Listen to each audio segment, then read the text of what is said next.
Bonjour à tous et à toutes, je suis très heureuse de vous retrouver aujourd'hui en vidéo pour vous présenter un book haul.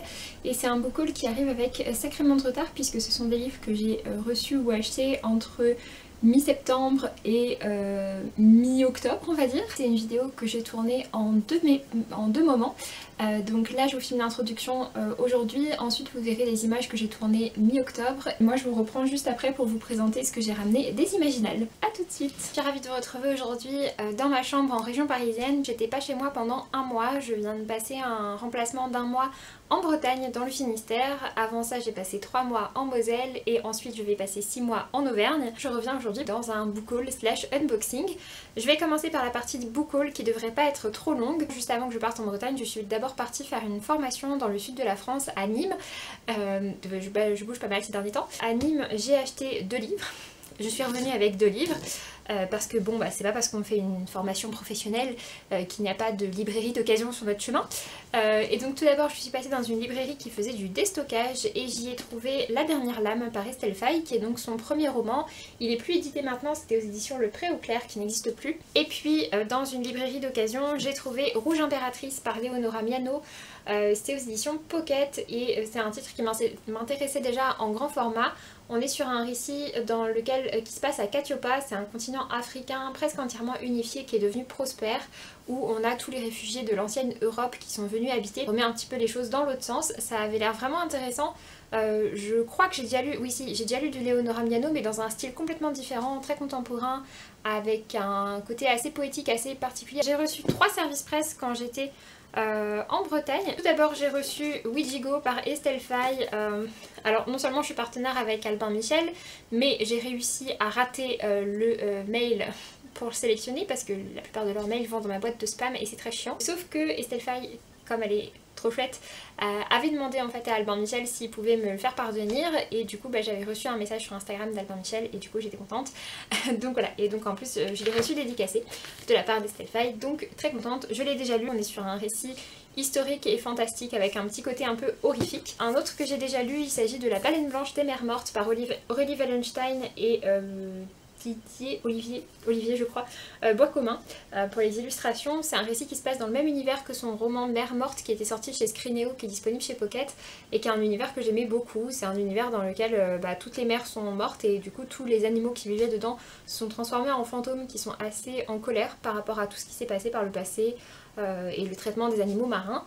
Et donc là voilà, on est sur une nouvelle histoire complètement inédite mais dans l'univers des Mers Mortes. Le dernier que j'ai reçu, pour le coup celui-ci je ne l'ai pas encore lu, il s'agit de Ella et les 4 royaumes, c'est par Marilyn Braud.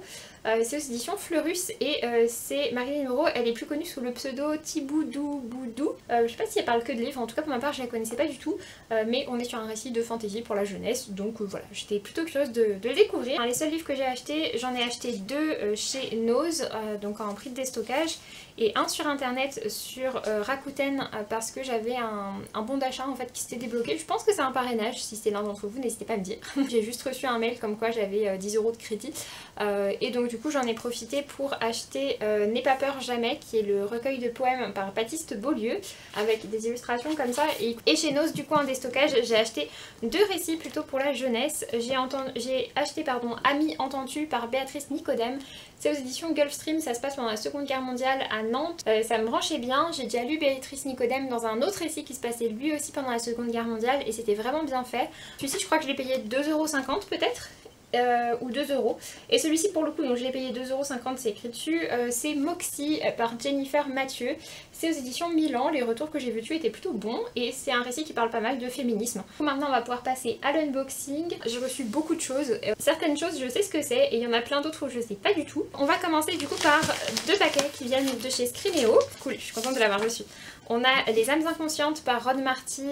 J'avais adoré de Rod Marty son premier récit, donc Les enfants de Pickwood, qui était aussi chez Scrinéo, et je suis très curieuse de voir celui-ci. C'est publié chez Scrinéo plutôt dans leur collection adulte. Et du coup l'autre que j'ai reçu, il est énorme, et il y en a un seul. J'ai reçu Les oubliés de la main par Floriane Soulas, c'est un sacré bébé, c'est pour ça que je pensais qu'il y en avait plusieurs.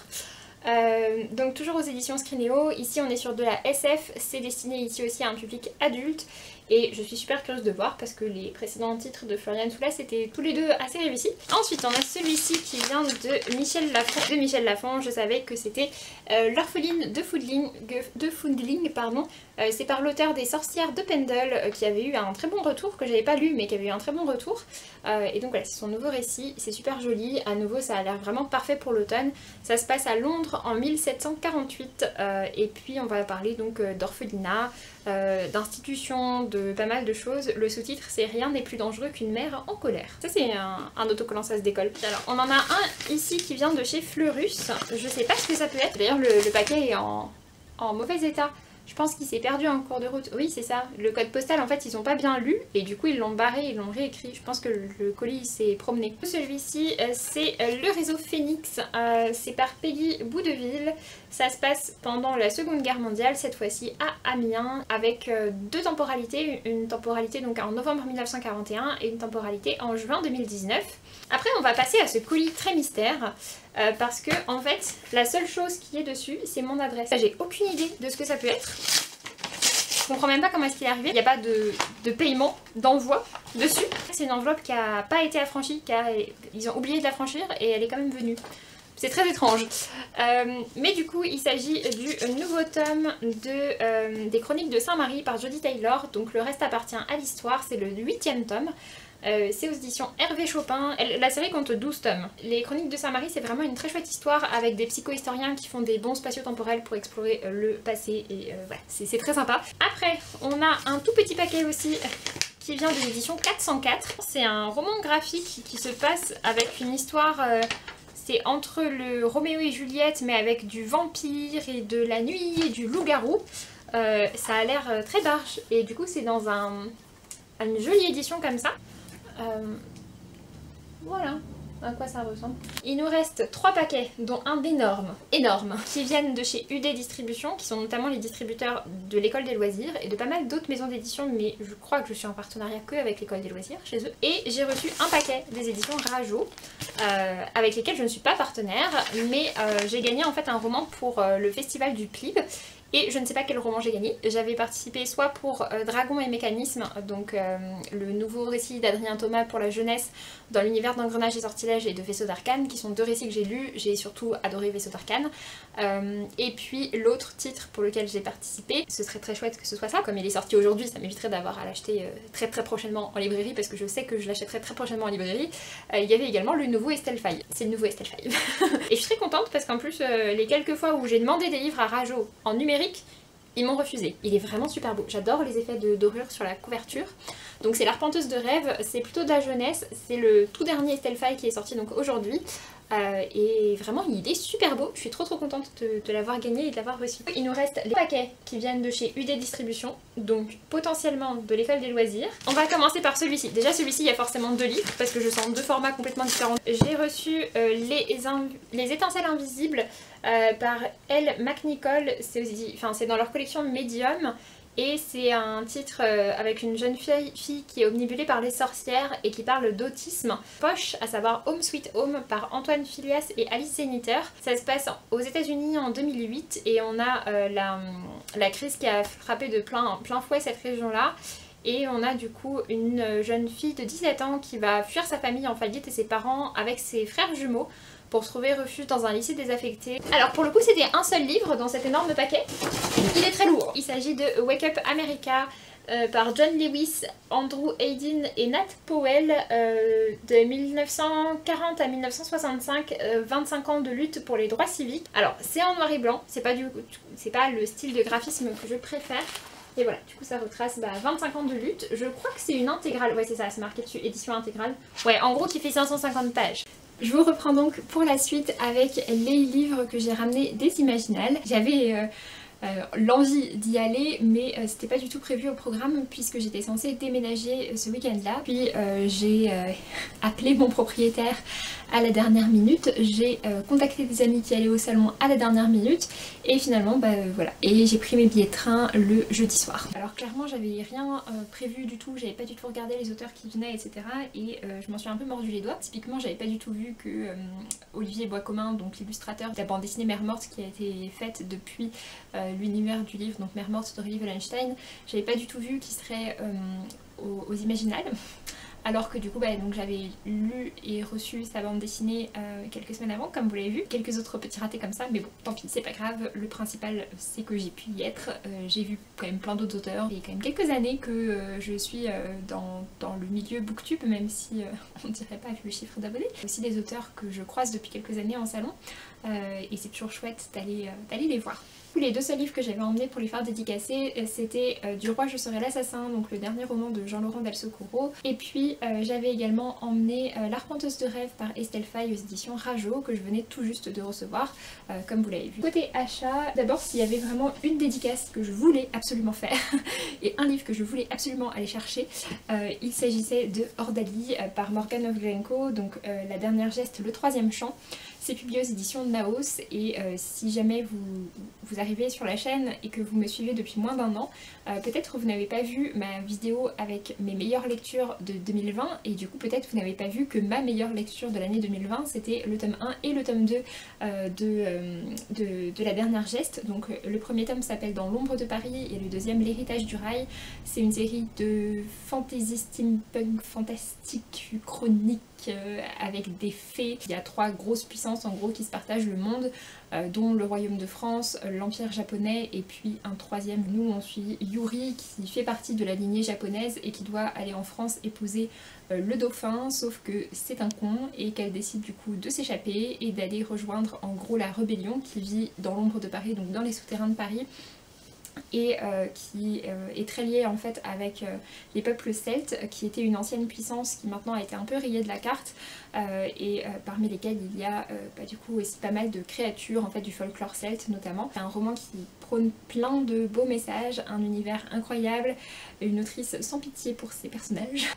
Il était en avant-première aux Imaginales, il sortait je crois une semaine après. Je l'ai pas encore lu parce qu'en ce moment vous verrez que j'ai un rythme de lecture vraiment tout pourrave. C'est une série qui est prévue en 5 tomes plus potentiellement un hors-série. Une autre sortie qui était en légère avant-première et avec laquelle je voulais vraiment repartir, c'était Jaunes yeux, donc Le Sentier des Astres, le tome 4 aux éditions des Moutons électriques. C'est écrit par Stéphane Plateau et Le Sentier des Astres c'est une autre série pour le coup de fantasy que j'aime vraiment beaucoup, dans laquelle on suit une expédition qui part dans le Grand Nord et on a du coup dans chaque tome un narrateur différent qui nous explique toute son histoire et comment est-ce qu'elle en est arrivée là. C'est une série de fantasy du coup assez narrative, vraiment avec une ambiance Grand Nord que je trouve géniale. J'aime beaucoup l'écriture de Stéphane Plateau. En plus de ça c'est un auteur vraiment hyper gentil. J'étais super surprise qu'il me reconnaisse alors que je l'avais croisé une seule fois en salon il y a peut-être 3 ans. En sachant que c'est un tome qui était déjà sorti en fait à la fin de l'été mais qui était sorti en paperback et moi je voulais l'édition en hardback qui était en fait la toute première édition qu'ils avaient sorti pour les premiers tomes en grand format. Un autre achat que je voulais vraiment faire sur le salon, je l'ai pas avec moi, il est resté à Paris. Il s'agit des Héritiers de Briseyn, le tome 2, donc La cour du clair-obscur par David Brie.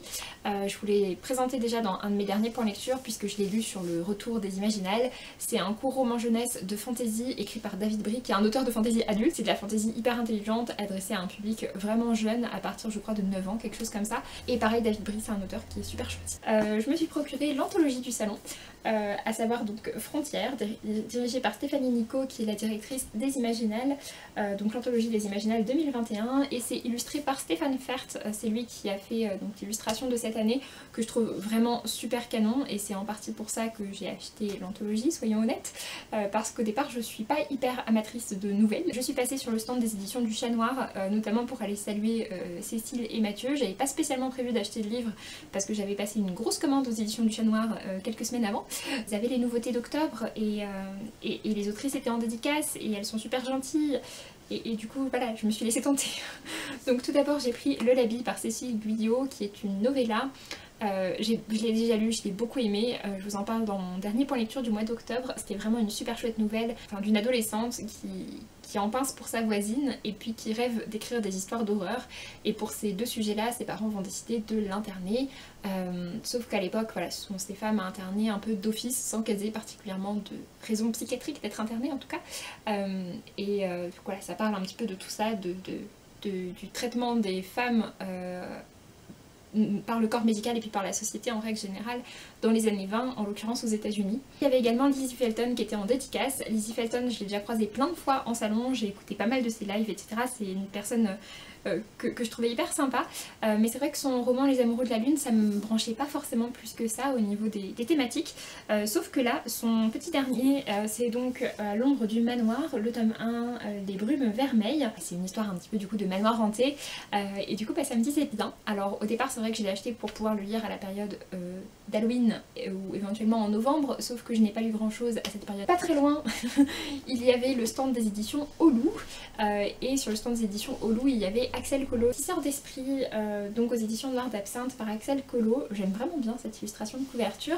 Ce roman-là, moi ça fait donc quelques temps maintenant que je suis Axel Collot, notamment sur les réseaux sociaux. Expliquer que ce roman-là c'est vraiment un roman qui a été refusé mais un paquet de fois par les éditeurs, qui a été retravaillé 12 000 fois, l'histoire a changé 50 fois, enfin bref, voilà, c'est un roman qui a eu une longue vie avant d'arriver à sortir comme ça en papier. Je pensais que c'était de la fantaisie plutôt ado, mais comme ça sort chez Noir d'Absinthe, j'ai un doute, je pense que ça doit quand même être assez sombre parce que c'est un peu ça quand même leur ligne éditoriale. Et mes amis avec lesquels j'étais au salon sont amis avec Lorraine Bellès, donc Les Mots de l'Imaginaire, qui a une chaîne YouTube et aussi une maison d'édition qui s'appelle Les Trois Nornes. Je lui avais acheté son premier roman, donc celui qu'elle avait écrit et donc elle avait également édité, à savoir La Gardienne du Chardon, que j'avais trouvé très chouette, j'avais beaucoup aimé l'univers. Lorraine était au salon avec sa maison d'édition des Trois Nornes et elle y était du coup avec Émilie Norsken, qui est la nouvelle autrice qui a rejoint la maison d'édition, donc la première autrice, le premier roman qui n'est pas écrit par elle et qu'elle publie. Je me suis procuré une couronne d'os et d'épines et j'aime beaucoup cette couverture que je trouve vraiment